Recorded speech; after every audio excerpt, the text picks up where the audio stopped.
Dito po tayo sa may intersection, no? Ito po yung going north papuntang Kapalakat. Kaya medyo po mabagal ang dalo ng trapiko po natin dahil ginagawa po itong Center Island po dahil po ay tinamaan ng mga truck. So inaayos po nila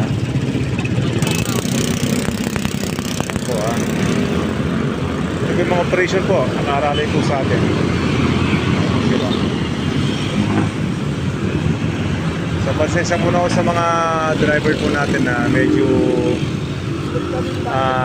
mabagal ang kilos ng sasakyan papuntang Pabalakat dahil po ginagawa po ng ating Center Island. Ingat-ingat lang po sa pagmamaneho. Po si Polyong at si Mr. Team Leader po ng operation.